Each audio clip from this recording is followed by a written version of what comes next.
नमस्ते, मेरा नाम डॉक्टर प्रियंका सावकार नवले है। मेरा क्लिनिक डेक्कन डेंटल क्लिनिक ये पुणे के एफसी रोड पे लोकेटेड है। तो आज का जो मैं वीडियो बना रही हूँ स्पेशली विजडम टूथ रिलेटेड है। बहुत सारे पेशेंट का ये क्वेश्चन होता है, क्या विजडम टीथ इन्फेक्ट हो सकता है अगर वो मुंह में फुल्ली आया नहीं है, फिर भी क्या वो इन्फेक्ट हो सकता है। और सेकंड, अगर वो इन्फेक्टेड है तो उसके साइंस एंड सिम्टम्स क्या होते हैं जिससे कि हमें पता चल जाए इसमें इन्फेक्शन हुआ है।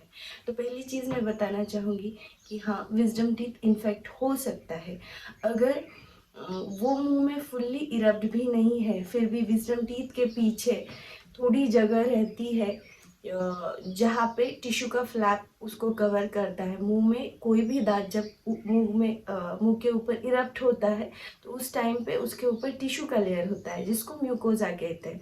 तो म्यूकोजा और दांत के बीच में जगह होती है जहाँ पे खाना फंस सकता है। उसकी वजह से अगर वो खाना हम क्लीन नहीं कर पाते, ऑब्वियसली विजडम टीथ बहुत पीछे आता है, तो इसलिए उस जगह पे या तो ब्रश जाता है, ना तो उंगली से वहाँ पे क्लीन करना पॉसिबल होता है एवरी टाइम हम कुछ खाते हैं तो वो फ्लैप कभी कभी इन्फेक्ट हो जाता है। सेकंड चीज़, ऊपर वाला दांत अगर फुल्ली इरप्टेड है, जिसको हम बोलेंगे मैक्सिलरी थर्ड मोलर, तो उस टाइम पे क्या होता है, वो वाला दांत इस टिश्यू की सरफेस पे बैंग करता है। तो ऐसे केस में वहाँ पे इन्फेक्शन बढ़ जाता है। और बहुत सारे पेशेंट्स को ये तकलीफ होती है कि वहाँ पे स्वोलन गम लगने लगता है और वो स्वेलिंग कभी कभी इतना ज़्यादा स्प्रेड हो जाता है कि पेशेंट को मुंह ओपन करने में दिक्कत होने लगती है। तो ये हो गया soft tissue related problem. Second चीज़ एक होती है दांत के रिलेटेड प्रॉब्लम, जैसे वो दांत और उसके आगे वाला दांत जिसको सेकेंड मोलर कहा जाता है, उसके बीच में थोड़ी जगह होती है।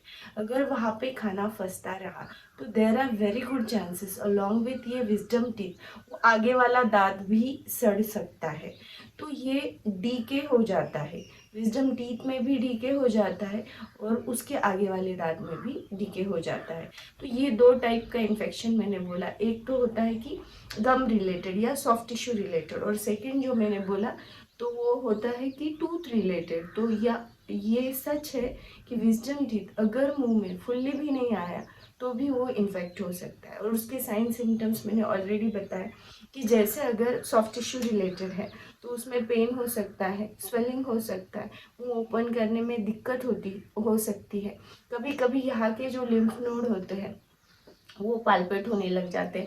पेशेंट्स को लगता है कि वहाँ पे कुछ हो गया है, वो गड्ढा गांठ सा बन गया है। तो ये विजडम टूथ के इन्फेक्शन की वजह से होता है।